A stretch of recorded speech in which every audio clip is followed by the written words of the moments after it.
এই জন্য কোরআন যে মানবে তাদের কোনো ভয় নাই, তাদের কোনো চিন্তা নাই।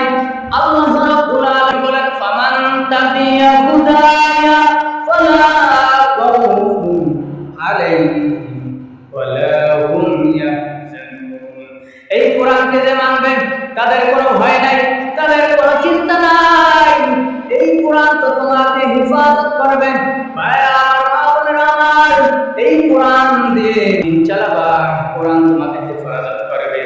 এই জন্য আল্লাহ রাব্বুল আলামিন বলেন, বান্দা বান্দি ও আমার গোলামেরা, তোমরা শুনে রাখো, তোমাদের ঘাড়ের ভিতরে আমি একটি মেমরি কার্ড বসিয়ে দিয়েছি।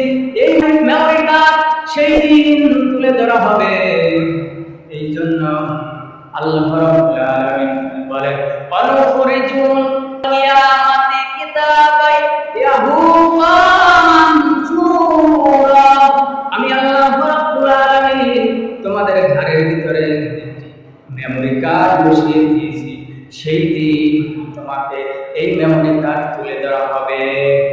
জান্নাত এবং জাহান্নামের মাঝখানে একটি দেওয়াল তৈরি করে দিবেন। সেই দিন জান্নাত এবং জাহান্নামের মাঝখানে মৃত্যুটাকে ঘেরাকরণ করবে, ঘেরাকরণ করে জবাই করবে।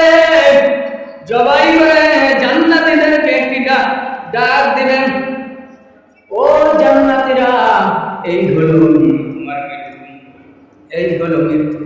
জাহান্নামীদেরকে ডাক দিবে, ও জাহান্নামীরা, এই হলো তোমার মৃত্যু, এই হলো মৃত্যু। আর কোনোদিন তোমাকে মৃত্যুবরণ করতে হবে না। ভাইরা আমার, মা বোনেরা, আল্লাহ রাব্বুল আলামিন সেই দিন কিয়ামতের ময়দানে আমাদেরকে জান্নাতে ডাক দিবে। আমরা জান্নাতি যদি হতে পারি, সর্বশেষ তিনি জান্নাতি হবেন।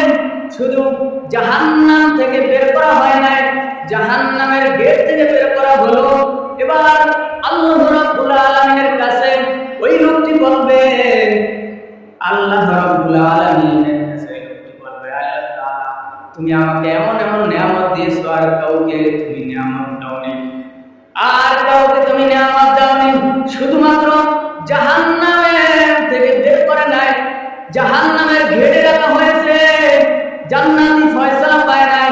এই জন্য ওই লোকটি বলল, আয় আল্লাহ তাআলা, তুমি আমাকে এত এত নিয়ামত দিয়েছো, আর কাউকে এত নিয়ামত দাওনি। আমাকে ওই যে একটি গাছ দেখা যায়, ওই গাছটির কাছে নিয়ে যাও। এবার জাহান্নামের ঘেরের সামনে বসা, তিনি নজর করে দেখেন সুন্দর জলজলিত একটি গাছ। ওই গাছটির কাছে নিয়ে যাওয়ার জন্য আল্লাহ রাব্বুল আলামিনের কাছে ফরিয়াদ করেন। আল্লাহ রাব্বুল আলামিন ওই গাছটির কাছে নিয়ে গেল। ঠিক আল্লাহ রাব্বুল আলামিনের কাছে বলে, আয় আল্লাহ তাআলা, তুমি আমাকে এত এত নিয়ামত দিয়েছো, দুনিয়ার আর কাউকে দাওনি। দ্বিতীয় ওই ব্যক্তি আর একটি গাছ দেখতে পেল। এবার আল্লাহ রাব্বুল আলামিনের কাছে ফরিয়াদ করে, আয় আল্লাহ তাআলা, তুমি আমাকে ওই গাছটির কাছে নিয়ে যাও। আল্লাহ রাব্বুল আলামিন ওই গাছটির কাছে নিয়ে গেল। দ্বিতীয়বার একটি আবার নজর করে দেখে জলজলিত একটি গাছ দেখা যায়। এবার বলো, আয় আল্লাহ তাআলা, আমাকে তুমি ওই গাছটির কাছে নিয়ে যাও। এমন করতে করতে আবার দেখতে পেল জান্নাতে একটি জলজল আরেকটি গাছ দেখা যায়। আল্লাহ রাব্বুল আলামিনের কাছে ফরিয়াদ করলাম, আয় আল্লাহ তাআলা, তুমি আমাকে ওই গাছটির কাছে নিয়ে যাও।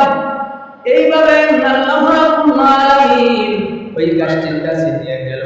এবার জান্নাতি দরজা টক টক করে খুলে গেল। জান্নাতি দরজা খুলে যাওয়ার পরে ওই লোকটি পাগল করা হয়ে গেল। আল্লাহ রাব্বুল আলামিনের কাছে বলল, আয় আল্লাহ তাআলা, তুমি আমাকে এমন এমন নিয়ামত দিয়েছো, দুনিয়ার আর কাউকে দাওনি। আর আমি তোমার কাছে ফরিয়াদ করি, আল্লাহ রাব্বুল আলামিন, তুমি অনেক অনেক নিয়ামত দিয়েছো, আমি তোমার কাছে অনেক কিছু পেয়েছি। এই জন্য আমরা জান্নাতে যেতে চাই কি চাই না? জান্নাতের আশা সবাই করতে পারেন। আর যদি আমরা জান্নাতের আশা করতে চাই, আল্লাহ রাব্বুল আলামিন বলেন, আমার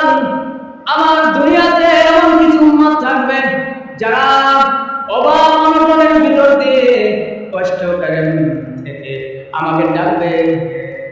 আমি আল্লাহর গোলাম যারা যারা ডান দিকে তাকিয়ে আল্লাহর প্রশংসা করবে, বাম দিকে তাকিয়ে আল্লাহর প্রশংসা করবে, দাঁড়িয়ে থেকে আল্লাহর প্রশংসা করবে, বসে থেকে আল্লাহর প্রশংসা করবে।